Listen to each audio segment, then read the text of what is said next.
Hello everyone, this is Karthik and welcome to a new episode of PhoneRadar Talk.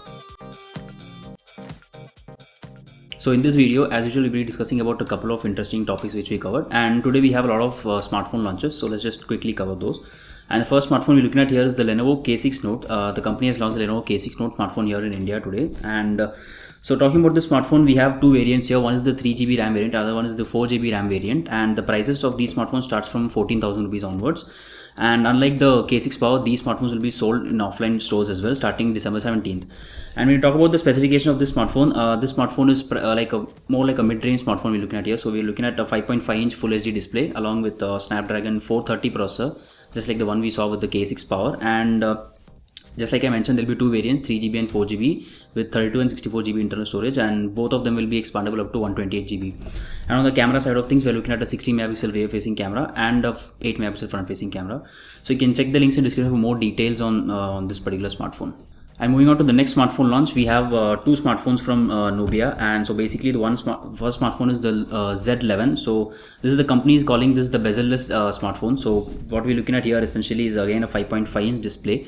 But then again, the company is saying that it's a bezel-less display. But again, when you compare it with the Mi Mix or something like that, it's definitely not like a bezel-less. You can see from the images probably displayed. But unlike the Mi Mix, we have a Gorilla Glass 3 on top. So in case you end up dropping this device, so that you should be pretty much covered there.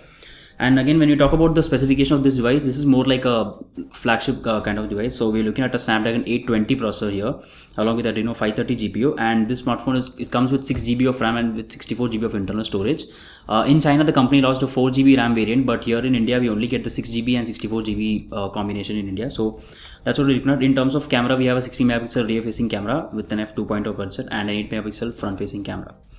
And talking about the pricing of this smartphone is priced at 30,000 rupees and it will be sold exclusively via Amazon India. So that's what we're looking at here. It's pretty interesting pricing, I would say. For 30,000 rupees, you're getting a decent flagship. So you can check the links in the description for more details. And the second smartphone that the company launched is the Nubia Z11 smartphone. So this is again a sort of like a mid-range smartphone from the company, and what we're looking at here is basically again the same 5.5-inch Full HD display on the front, along with this time we were looking at a MediaTek Helio P10 processor.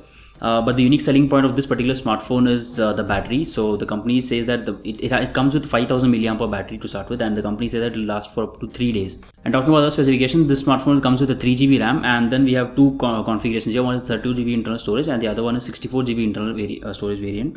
And both of them will be expandable for further expansion, obviously. And talking about the camera, we're looking at a 30 megapixel rear facing as well as front facing camera here. And talking about the pricing now, the smartphone is priced at 12,000 rupees, which is pretty much decent, I would say, for this specification. So you can check the links in the description for more details on this. And for the last news, we have another news from Apple this time, and this is about the Apple watchOS update that they just pushed a couple of days back. So the company actually pushed the iOS 10.2 update for the iPhone. Along with that, they also pushed the Apple Watch update 3.1.1 for the Apple Watch. But according to a lot of reports that came, few of the Apple Watch Series 2 users reported that their watch just randomly was bricking while trying to update the OS. So we don't have any update from the company on this. They just stated that they just pulled the update back now. So the update is not available anymore if you're trying to update now. So if you're trying to update, you won't get it. And we don't have any other information as to when the update will be resumed again. So as of now, if you're using one of the Apple Watch Series 2 and if you're facing this issue, then there are two options you can do. So one is that you can reset the device as a forced reset the device, or you have to go to the Apple Store to get it replaced. So these are the options which we have right now, and we don't have any other info. As I mentioned, the company didn't respond to any of this, so we have to wait for them to respond back. So you can check the links in the description for more details on this. So that's it for this video, guys. If you like this video, be sure to give it a thumbs up and stay subscribed for more videos like this. I am Karthik and I hope to see you in the next video. Thank you.